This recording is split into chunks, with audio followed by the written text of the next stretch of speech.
58 356 Speedster. So yeah, I do have some Porsches as well, and this is such a cool car. You know, I think James Dean and also Steve McQueen made it so popular and cool.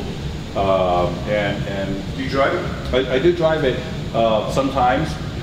It's great if I'm going to a place that's not in a hurry, because you know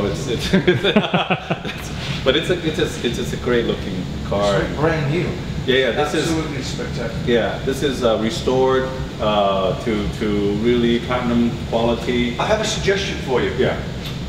When you're going out somewhere special but you don't want to drive it a long time, yeah, open the trunk of the Rolls, put it in the trunk, and when you get there, right. That's great. That's great. And then when we talk about Porsche, then one of my just all-time favorite Porsche, which is the Ferrari GT. I had a silver one. I sold before the price went up. I had a silver one. You have a silver one? Yeah. The brown interior. Yeah, the brown. Yeah, I know. Yeah, I had a black interior. You had the brown interior. It actually looked nice. No, it did. It did look nice. I remember. Do you find this a little bit twitchy? If you go around a corner or something, not too fast, and there's like a little bump in the road, you find it jumps? Yeah, because it's really low. It's very stiff suspension. It's very low. It feels everything on the road. So if there's anything kind of on the road that's uneven, twitchy, you're gonna feel it. You're gonna feel it. But it's the raw power of this car is, I think, what we both love. The raw power of this car. And the sound. And the sound. When you open this car up, it screams. And really, there's no, at this era, just like the Enzo, there's no computers or nothing helping. It's all you. Right. It's all you. It just, you how good of a driver you are, it will show on these kind of cars. So. Yeah, so the Enzo and the Ferrari GT are on that. I think these have aged so well. Like, they still look current, you know? Current. You did something that I should have done, and that's you kept them. I sold them. I don't know why I sold them, but it's a natural situation. You know, you want to sell out, get into something else, but really the idea, if you can, to keep them, then you're going to realize something. You have something down the line. So absolutely. So therefore, the Ferrari GT, and of course the car that has much controversy, but it's really a beautiful, cool car, is the Pagani Huayra, and this I've done with the Tempesta package upgrade already. So you got the front splitter and diffuser, and then the wheels. The shocks, the titanium exhaust, all that has been upgraded on this car, which is a performance upgrade. It's not an aesthetic upgrade, it's a performance, because the car is lighter and handles better. There's more downforce. You did that since you bought it? I bought that. Yeah, I did that since I bought it. Yeah. Makes a big difference, right? It makes a big difference. I mean, the car, runs so much better. I've driven up to Monterey before and after the upgrade. And it just drives, and the computer, also the software upgrade too, along with this Tempesta, it just makes the car drive at a whole different level. Yeah. So that was done to that, and of course Pagani is just so beautiful work. I appreciate workmanship, and this car's workmanship is so detailed, so fine, and being maybe also in the jewelry business, these details are important to me. Which it happens to be, on the car, which is great. So, really like them. I really like Horatio because he's such a, he's an owner that you can still talk to, and so, just feel connected. You feel more connected. So that's this car. I like the blue, exposed blue carbon fiber. It's gorgeous, yeah. It's really. Now this is a very special car. Yeah, so the story here, absolutely gorgeous. Yeah, the story here is this. Prior to the 70-year, remember we mentioned about the 7-year anniversary, and that was something that the factory had dreamed up of having 70 iconic cars. But you can imagine there's probably more than 70 cars that they think is great, right? There's just, there's some they had to leave out, they didn't want to leave out, and so forth. So when I went to them, and when they offered me the F12 TDF, and I was thinking, what should I do with it anymore, because I've already used up so many ideas. I already have all the different colors, all the things I can imagine. What should I do? I had this idea before I knew about Ferrari's idea of the 70-year iconic cars. I said, well, I had this 1964 Lusso competition. The Lusso in the beginning was, you know, it was just a road car. People that had bought it afterwards had gone back to factory trying to always upgrade the engine power and the suspension and the exhaust and this and that. So this car was upgraded to a semi-competition called All Along. It had raced in the Netherlands and so far a lot of history with this car. It had been converted back to more of a regular looking car, complying complying to the road with bumpers and this and that. By the time I bought it, I had brought it back to the top racing condition with roll bars and the racing seats and the GT racing rims and all this stuff, and a lot of it already had a lot of racing stuff. So this is quite rare because I think there's maybe 3 that I know of out there that are this kind of competition Lusso, and so this is certainly one of my favorite classic cars to drive because it's just so fun to drive, so powerful, and it has all the upgrades of that. So when I said, you know what, hey, Ferrari, I want to do my own tribute to my car, and they said, wow, what's a great idea, and they loved the idea. So then we worked on it with their tailor-made and department and Maranello and so forth to come up with ideas of how to do it. And at the end, after 6 months of planning, which is a long time, they came up with a modern interpretation of the 250 Lusso competition, which is quite nice because if you do it exactly the same, it might look weird, but it is a modern car. So the interpretation should be modern. And therefore, as you see, you know, the color, the stripes, the printed shields, and certainly even the interior as, you know, nobody maybe thought of the blue seats, but then it actually turns out to be working out. But you can see why it was blue seats, because the competition seats were blue back then. And so, and it just works out where all the color just is so bright and it pops out. The other cool thing, which is that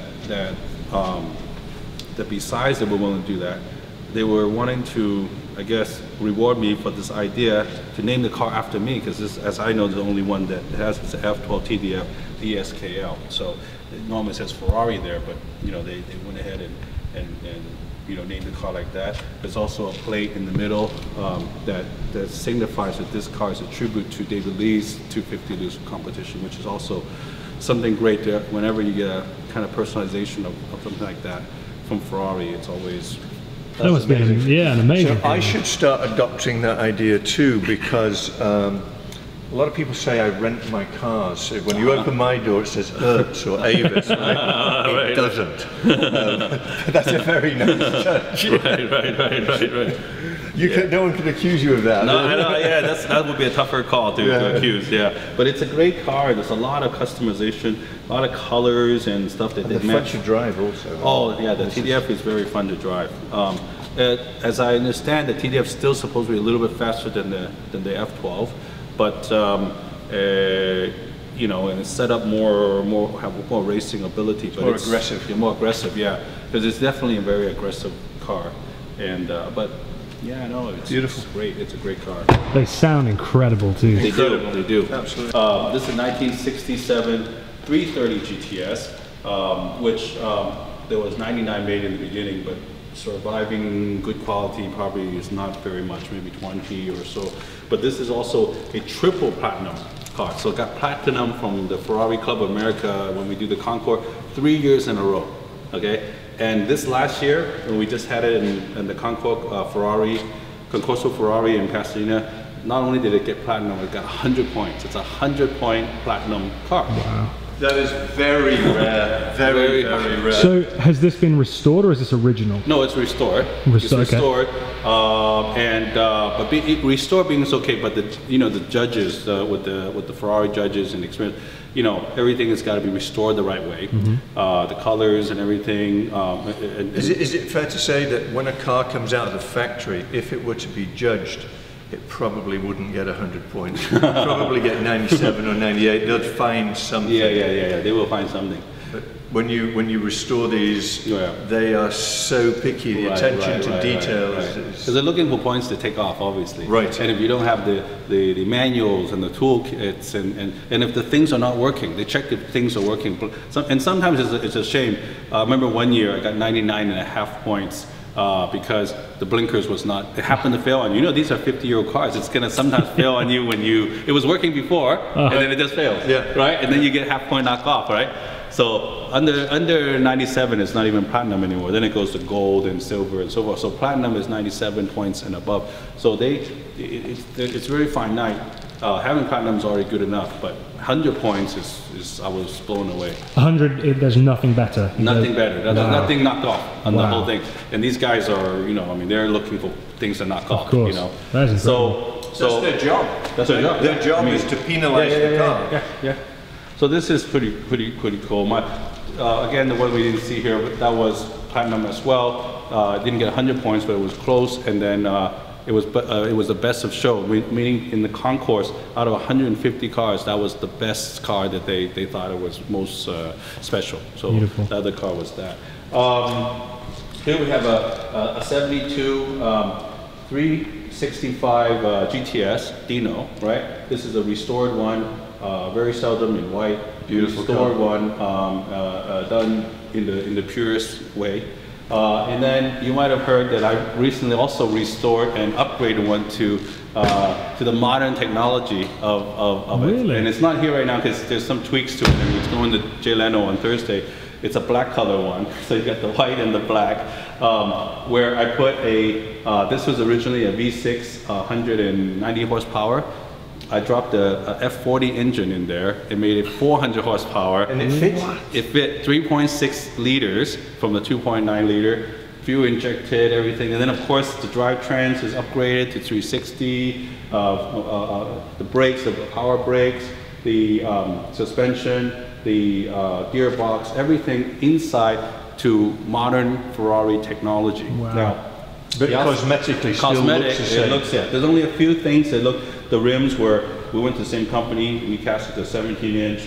There's a headlight cover on that one, and also like watches, there's an exhibition back on where the engine cover is to see into that engine of that car that I've made, which is getting a lot of press right now. So, anyways, it's not here because it's still getting some last-minute tweak, but that car is going to be very interesting.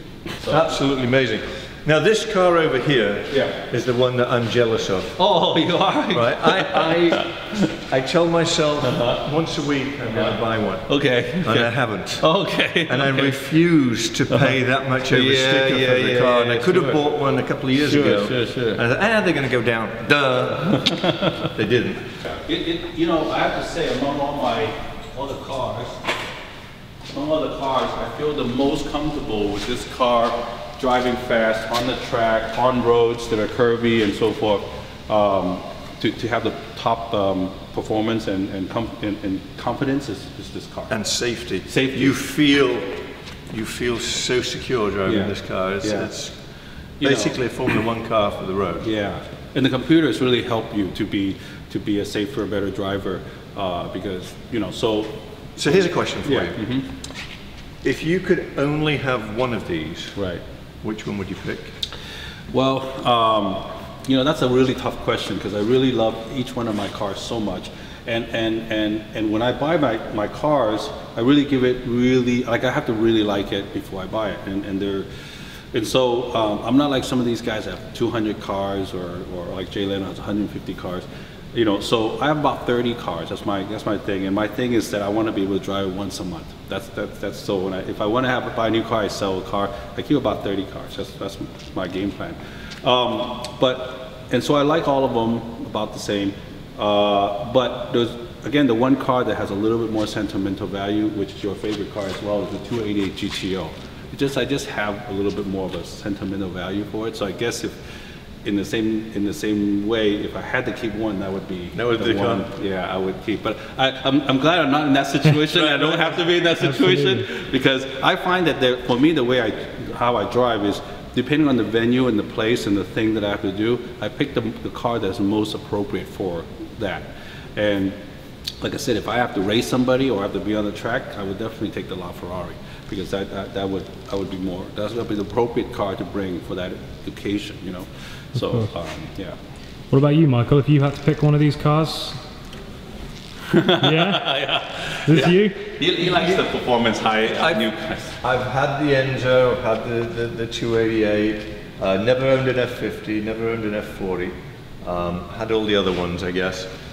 And out of every car that's out there, this is the car. I mean, this to me is the ultimate car that's ever been built. I have had the pleasure of driving one, a couple of them actually, and there's nothing like it. There's nothing like it. You can forget the Lambos, you can forget everything. Right. There's nothing that comes close. Nothing. But yeah, this is absolutely gorgeous, and I am really jealous. Let's get one, Michael. One morning he's going to do it. One morning he's going to do it. What do you think? Is this me? What do you think? I think so. I think this is you. You know, with a few extra details. Gosh, I love this car. Wow. Do it, Michael. Do it? Do it. I'll tell you what, if we Will you throw in a couple of zeros at the end of the price tag? If you throw in the zeros, I'll put in the numbers. How's that? Tell you what, if we can get 100,000 thumbs up on this video, Michael will buy one. 100,000 thumbs up? 100,000. I think the most we've ever got is like 10,000. I'll make a commitment to you. I get 1 million subscribers on YouTube, I'll buy one. And on top of that, we'll do a competition that whoever wins the competition gets to ride with me for a day. How's that? Wow. Does that sound like a fun plan? All right, 1 million subs. Michael gets a Ferrari.